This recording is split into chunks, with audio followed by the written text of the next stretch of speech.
Baiklah, Assalamualaikum warahmatullahi wabarakatuh. Perkenalkan nama saya Desi Alivia dengan NIM C0D024041.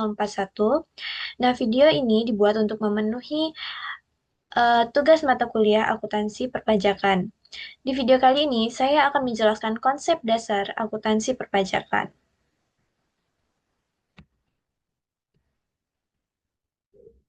Nah, poin yang akan dibahas pada video ini yaitu yang pertama, karakteristik informasi dalam laporan keuangan, yang kedua, akuntansi perpajakan, lalu yang ketiga, akun-akun di dalam akuntansi perpajakan.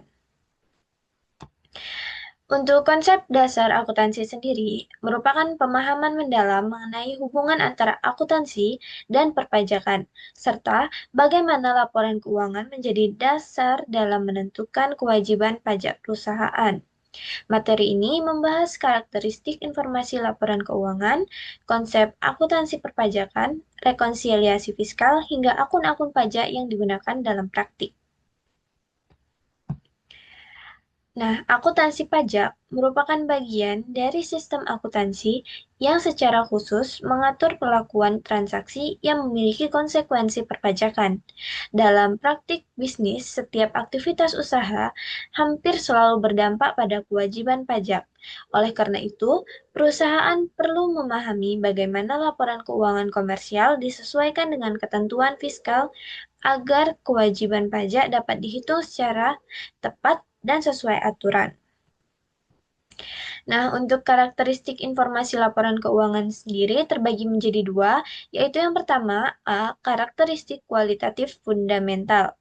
Yang pertama ada relevansi, yaitu informasi dikatakan relevan apabila mampu mempengaruhi keputusan pengguna dan memiliki nilai utama, yaitu nilai prediktif dan nilai umpan balik. Yang kedua, representasi yang tepat. Informasi harus menggambarkan kondisi sebenarnya, lengkap, netral, dan bebas dari kesalahan material. Yang untuk poin B yaitu karakteristik kualitatif pendukung. Yang pertama itu ada dapat dibandingkan, yang kedua dapat diverifikasi, yang ketiga tepat waktu, yang keempat dapat dipahami. Akuntansi perpajakan merupakan proses pencatatan dan pelaporan transaksi yang disesuaikan dengan ketentuan fiskal. Ruang lingkupnya meliputi perhitungan pajak terutang, penyusunan rekonsiliasi fiskal, hingga pengakuan pajak kini dan pajak tangguhan. Perbedaan laba komersial dan laba fiskal. Laba komersial dihitung berdasarkan standar akuntansi, sedangkan laba fiskal dihitung berdasarkan ketentuan perpajakan. Perbedaan ini menjadi inti dari akuntansi pajak dan memerlukan penyesuaian melalui rekonsiliasi fiskal. Perbedaan tetap adalah perbedaan yang tidak akan berbalik di masa depan, seperti denda, pajak, atau biaya yang tidak dapat dikurangkan. Lalu, perbedaan waktu terjadi karena perbedaan pengakuan periode dan akan menimbulkan pajak tangguhan. Untuk rekonsiliasi fiskal adalah proses penyesuaian laba komersial menjadi laba fiskal. Langkahnya meliputi identifikasi perbedaan, pengelompokan koreksi positif dan negatif, serta penghitungan kembali penghasilan karena pajak sebelum pelaporan SPT tahunan. Kita masuk ke pajak kini dan pajak tangguhan. Pajak kini adalah pajak yang terutang pada periode berjalan. Pajak tangguhan muncul akibat perbedaan waktu antara akuntansi perpajakan dan dapat berupa aset pajak tangguhan maupun liabilitas pajak tangguhan yang akan mempengaruhi periode mendatang.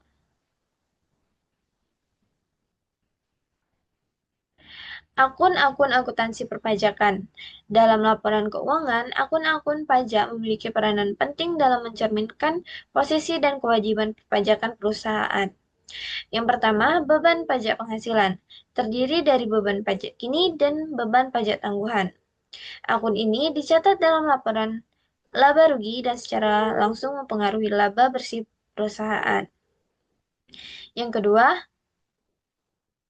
utang pajak merupakan kewajiban jangka pendek kepada negara yang timbul ketika pajak terutang lebih besar daripada pajak yang telah dibayar. Yang ketiga, pajak dibayar di muka.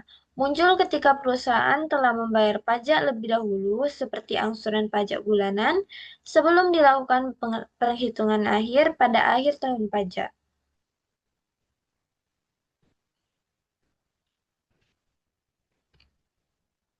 Yang keempat, aset pajak tangguhan. Timbul ketika perusahaan membayar pajak lebih besar pada periode berjalan akibat perbedaan waktu yang dapat dimanfaatkan untuk mengurangi beban pajak di masa depan. Yang kelima, liabilitas pajak tangguhan.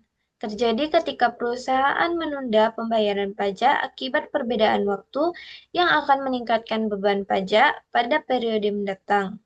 Yang keenam, pajak pertambahan nilai atau PPN.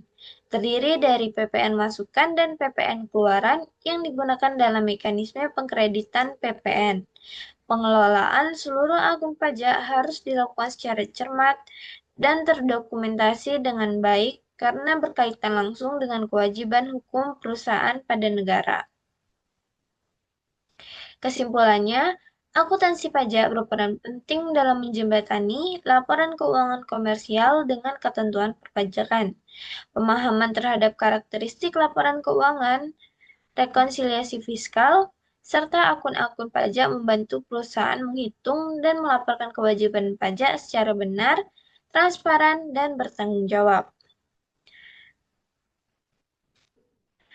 Baiklah, sekian yang dapat saya sampaikan. Jika ada kesalahan informasi, saya mohon maaf. Wassalamualaikum warahmatullahi wabarakatuh.